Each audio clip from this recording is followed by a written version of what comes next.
One of the worst feelings as a fragrance lover is when you have a fragrance that you've fallen in love with and then all of a sudden it gets discontinued for no explicable reason, such as the case with so many of us. And in my personal collection, I have several fragrances that are known to be discontinued. Today I'll be going through my list of discontinued fragrances and telling you what they smell like, what I think of these perfumes, whether I like them, whether I feel kind of ambivalent towards them. There is going to be rather a mix in this video. Some of these I want to come back immediately. Others I'm kind of like, okay, they smell nice. I'm glad I have a bottle, but I'm not hurt, you know? There's going to be a lot of emotions in this video. As I said, I have quite a few fragrances here. Some of these, not gonna lie, I bought at a certain point in my life where my fragrance taste was different and I don't really feel too hurt about them being discontinued. Others, I have a sinking feeling in my stomach that they're no longer with us, so I'm treasuring every last drop of the fragrance that I have. First up is one of the rarest perfumes in this selection. In fact, I think all of these perfumes are technically rare, but some of them are more rare than others. I have Agent Provocateurs Vital Intense. This is something that you can find online only if you are looking on secondhand websites of people selling their bottles. When it comes to websites like Fragrance X, Fragrance Net, this perfume is nowhere to be found. This was created by Agent Provocateur, and it's a perfume that very much encapsulates the note of licorice. This is kind of a lightly spicy scent. And it kind of to me smells like a lot of what I was wearing a few years ago. So this is not something I would wear now. And this also has a very distinctive licorice note, so I don't know how I feel about that. This is the kind of perfume that I keep around, not necessarily because it's a particular love for me, but because I think I know I'll probably be able to resell it for more later, and also because it's a perfume that you genuinely can't get anymore. I believe even I got this off of Mercari several years ago, and even then it was kind of a little bit tough to find. But let's get into the notes. So this fragrance has notes of licorice, dewberry, and chili pepper at the top, a mid of champaca, red rose and lotus, and then a base of vanilla, leather, and amber. Yeah, this is interesting. I think this is a juicy, fruity scent. I like it. It kind of smells to me like the 2000s-ish, what I think of the 2000s as smelling like. Think Britney Spears fantasy vibes, not that those fragrances are similar in any way.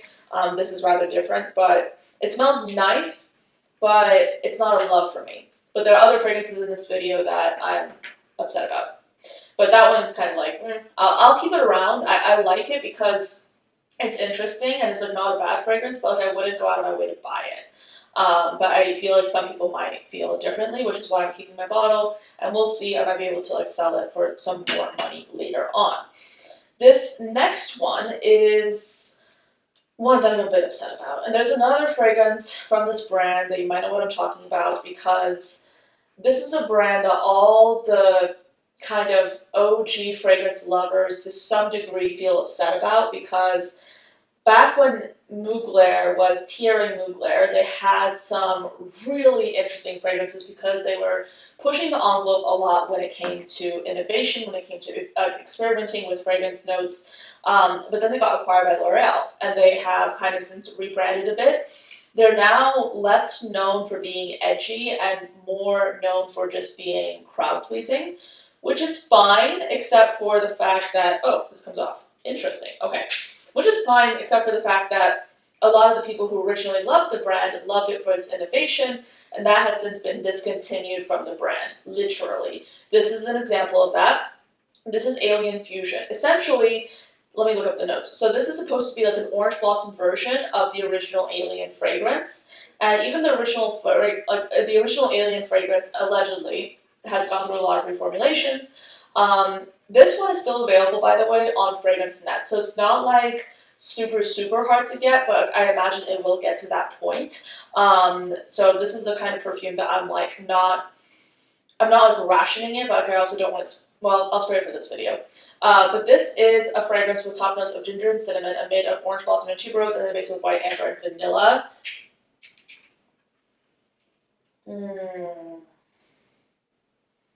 That is so good. That is so good. It's essentially like a more indolic white floral version of the current Alien. It's just, it's giving, you know, like it's giving, it's like, dare I say seductive? Like it's very interesting. It's juicy. It's like even hanging in the air. Like it's very like, it's very, very beautiful. Like I love this fragrance. Like this is just a white floral fragrance that's being like added to with some spice. It's like indolic white floral. It's so beautiful. Yeah. Next up is a fragrance that I love so much. It's genuinely like making me sad to talk about it being discontinued because this is such a love for me. This is like, this was easily one of my top 5 favorite designers before it got discontinued and before I couldn't really talk about it that much. But this is just a stunningly beautiful fragrance. It's so amazing, and the fact that this discontinued is so disheartening. I'm going to spray it once because, yeah, like that's where we're at right now.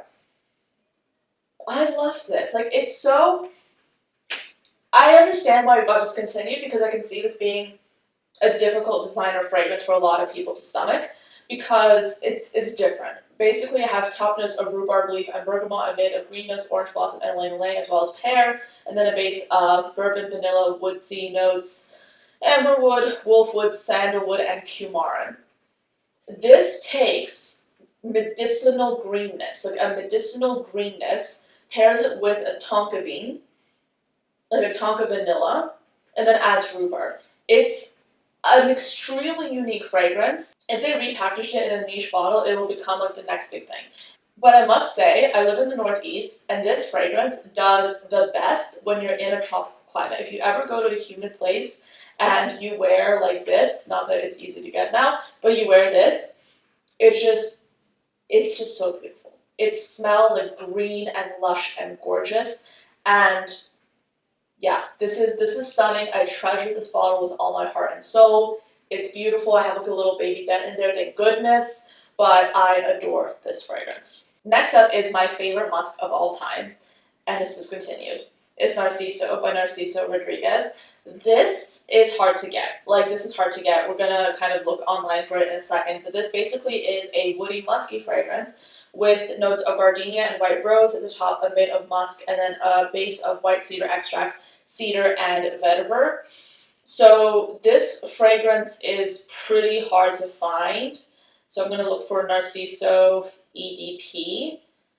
This fragrance, even if you look online for it, you can't really find it. You can find the flankers, but you can't find this one. I'm finding it on eBay. Yeah. It's hard, and like there's another seller on eBay that's like selling this for almost $200. So that's how hard this is to find nowadays. I am really proud of myself that I was able to get this fragrance because I went to the Narciso counter and I smelled a bunch of the Narciso fragrances. This was years ago, and I smelled this one. I loved it. I wanted to buy it. They couldn't find it in stock. I had a sinking feeling that it might be discontinued. I then go to Fragrance Net and I bought the bottle that they had. They had it in stock at the time. Now they don't. And now I have this almost full bottle of Narciso by Narciso Rodriguez. And this is the kind of fragrance that I am very seriously contemplating wearing to my wedding because this is just so, I don't know. This is one of the sexiest musk fragrances I have ever tried because it's a musk fragrance that has woodiness, it has those white florals, but the musk here is sexy. Like, it's sexy, it's animalic, it smells very intimate. And it's probably not the best fragrance to wear for getting married, but like, this is what I kind of like was saving this fragrance for in my mind. Like, when I think of musks, right, I mean, I have this from another video, but Pure Poison by Dior, this is like the elegant musk. Narciso by Narciso Rodriguez, this is the femme fatale musk. So 2 very different musks. These are, let me tell you, my top 2 favorite musks in my collection. I need to get myself a backup bottle of Pure Poison. It's not discontinued at this point, but Narciso is. But yeah, 2 of my favorite musks of all time. Narciso, getting discontinued will always confuse me. I just think that it was just a little bit too Maybe it was just a little bit too much for the average consumer. I have no idea. There are a multitude of reasons why fragrances get discontinued, but I'm very, very grateful to have a nice big bottle of Narciso. This smells beautiful. Yeah, it smells beautiful. And as it dries down, you get more of that animalic musk. This is a true animalic musk, in my personal opinion. Next is something that's quite interesting. This was the first fragrance that next is something that's quite interesting. This was the first fragrance I ever bought that had a suede note in it, and I credit this with making me fall in love with suede and raspberry. This is Elizabeth Arden Fifth Avenue Royale. I remember I had the choice between getting this smaller size and the larger size they had, and I chose a smaller size. That, I don't know why I did that. But regardless, let's look at the notes. So this is a woody patchouli fragrance with notes of liquor, raspberry, orange blossom, and Sicilian bergamot at the top, amid of patchouli, olibanum, atlas cedar, superior oil, and a base of suede, labdanum, amberwood, and musk. So this is like, yeah, this perfume makes me think. This smells divine. It smells like a non-animalic suede fragrance with fruity raspberry. It smells beautiful. And there's a bit of booziness to it, but it's very well blended. This is the kind of like thing that you wear to like a symphony. You'd wear this to the theater. You'd wear this at night when you're around people, so you don't want to wear anything that's like too extreme. But like this is like one of the most tame suede fragrances I have in my collection. And it's unfortunate that I got to discontinue because I really do think it's quite lovely. My dent is like up to here, but I've since stopped wearing it because I don't want to run out of it, even though I probably could get away with wearing it more. But yeah, Fifth Avenue Royale. I haven't tried the other Fifth Avenue fragrances, but this is a flanker of the original Fifth Avenue. But Elizabeth Arden, this was an unexpected favorite for me back in the day. I've since like moved on from this, but this fragrance, spraying it really reminds me of like me in my like early 20s. So yeah, this is lovely. Fifth Avenue Royale by Elizabeth Arden. It's kind of funny because like I was buying so many of these fragrances like from Fragrance Net, Fragrance X, like back when I was first getting into perfumes, and this selection of fragrances was definitely one that I was very proud of. This is from Elizabeth and James, Mary Kate and Ashley Olsen's original fragrance brand, and basically you had like a few fragrances in that brand called Nirvana. They had Nirvana Black, Nirvana White, Nirvana Bourbon, I think Nirvana Rose, which I have, Nirvana Amethyst, and Nirvana Gray. So let's look at the notes. So Nirvana Amethyst, and by the way, these are still like relatively available online to varying degrees. The price has gone up a little bit, but you can still get these like on Joma Shop, Fragrance Net, some of these. So like I wouldn't panic about these, but I would cautiously buy if you are interested in these. But you have Nirvana Amethyst, has notes of tobacco, honeysuckle, cedar, and spices. Then let me look at Nirvana. Yeah, this is Nirvana French Gray. Gotcha. Okay, so this is a lavender musky scent. This has neroli, lavender, and musk. And then Nirvana Rose is my personal favorite. This is an aromatic rose with May Rose Vetiver and geranium.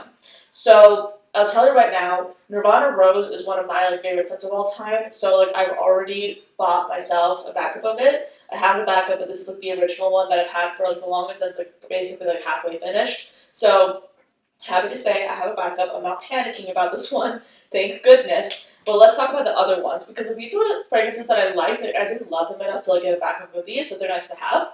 So Nirvana Amethyst is like, this is a sweet tobacco.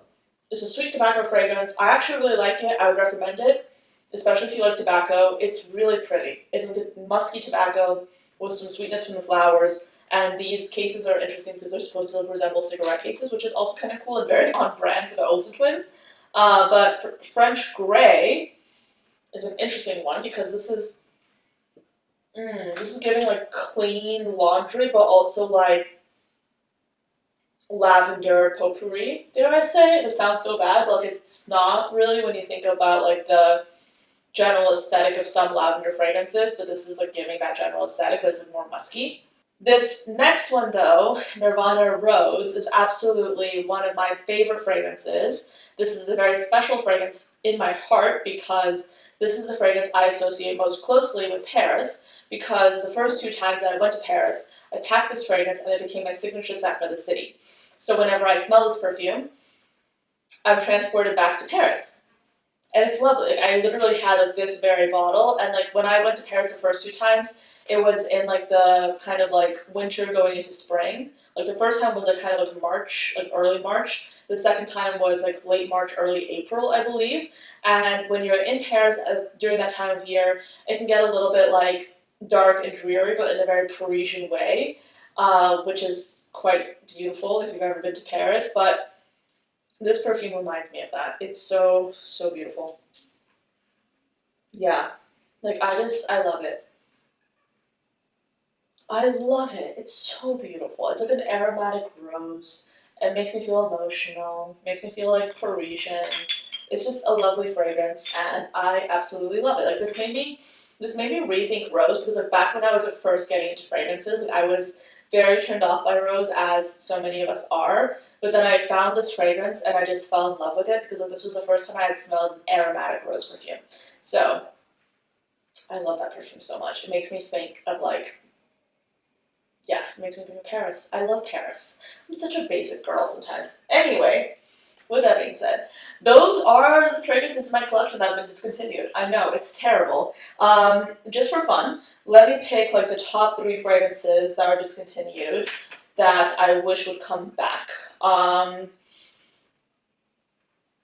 would say it would be these 3. Okay, so we have Nirvana Rose, which I just talked about. Narciso by Narciso Rodriguez. Alien Infusion is definitely an honorable mention, but I have some similar fragrances in my collection that also play around with the indolic floral note. So, but these are like the unique fragrances that I have not been able to find alternatives to. If you have alternatives to any of these fragrances, please let me know. I'd be curious to hear your thoughts. But thank you for watching until the end of this video. Please let me know, what are the discontinued fragrances that you wish would come back? I'd be curious to hear your thoughts in the comments. And thank you for watching. I'll see you next time. Bye!